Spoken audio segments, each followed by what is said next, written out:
আজি আমি মৰিয়নি সমষ্টিত আছো। ভাৰতীয় জনতা যুৱ মৰ্চা মৰিয়নি সমষ্টিৰ উদ্যোগত আজি আমি ইয়াত যুৱ সমাৰোহ যুৱ সন্মিলন হিচাপে আমি সকলোৱে উপস্থিত আছো। ইয়াতে সমগ্ৰ অসমৰে প্ৰায় আটাইকেইটা সমষ্টিতে আমি যুৱ সন্মিলন কৰাৰ কাৰণে মানস কৰিছো আৰু ইতিমধ্যে প্ৰায় 3টা সমষ্টিত আমাৰ যুৱ সন্মিলন সম্পূৰ্ণ হৈ গৈছে।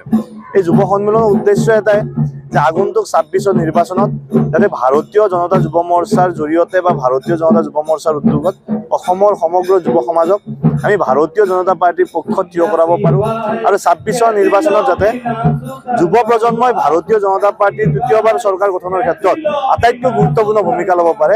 তাৰ কাৰণে আমি এই যুৱ সমাৰোহসমূহ আয়োজন কৰিছোঁ। ইয়াৰ পিছত আমি পঞ্চায়তে মণ্ডলে মণ্ডলে আমি যুৱ সন্মিলন আয়োজন কৰিম, যাৰ জৰিয়তে সমগ্ৰ যুৱ সমাজক ভাৰতীয় জনতা পাৰ্টিৰ লগত জড়িত কৰোৱাটো আমাৰ মূল উদ্দেশ্য হ'ব। ভাৰতীয় জনতা পাৰ্টিৰ যুৱ প্ৰজন্মক সদায় গুৰুত্ব দিয়ে। আমাৰ ৰাষ্ট্ৰীয় সভাপতি ৰাষ্ট্ৰীয় কাৰ্যকৰী সভাপতিগৰাকী 45 বছৰ বয়সীয়া।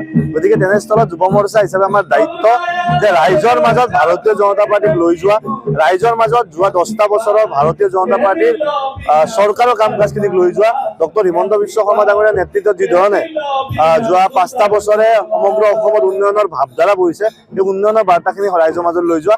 বাকী দলৰ নেতৃত্ব যুৱ প্ৰজন্মৰ কাৰণে নিশ্চয় চিন্তা কৰি আমাৰ ৰাজ্যিকৰ পৰা নিৰ্দেশনা অনুসৰি সমষ্টি ভিত্তিক ভাৰতীয় জনতা যুৱ মৰ্চাৰ আমি যুৱ সন্মিলন আজি আয়োজন কৰিছিলোঁ। মৰিয়নি সমষ্টি বনমা চাহ বাগানৰ খেলপথাৰ সুন্দৰ সঁহাৰি। আমি 2000 মান আশা কৰিছিলোঁ, কিন্তু প্ৰায় 3000 ওচৰা-ওচৰি যুৱ বন্ধু বান্ধৱীসকল আমাৰ বিভিন্ন মৰিয়নি সমষ্টিৰ বুথসমূহৰ পৰা আহিছে।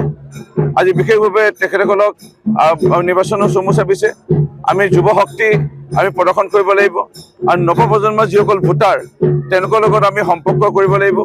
এই লৈ আজি আমাৰ এই সভাখন আহ্বান কৰা হৈছে।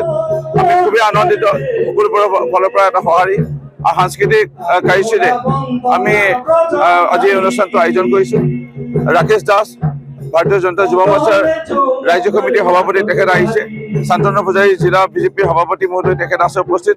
আৰু আমাৰ যুৱ বন্ধুসকলে এই কেইটা দিন তেখেতসকলে ভাল এটা সম্পৰ্ক কৰি বিশেষকৈ মহাবিদ্যালয়ত পঢ়া, বিশ্ববিদ্যালয়ত পঢ়া শেহতীয়াকৈ CM ট্ৰিবিউলে যিসকলে লাভ কৰিছিল বা যিসকলে CM ট্ৰিবিউলে মুখ্যমন্ত্ৰী আত্মনিৰ্ভৰশীল অসম আঁচনি এইবাৰ লাভ কৰিব, তেখেতসকলৰ লগত সম্পৰ্ক কৰিছে। সকলোৱে স্বতঃস্ফূৰ্তভাৱে ওলাই আহিছে আৰু আনন্দিত আজি এই সমাগমলৈ।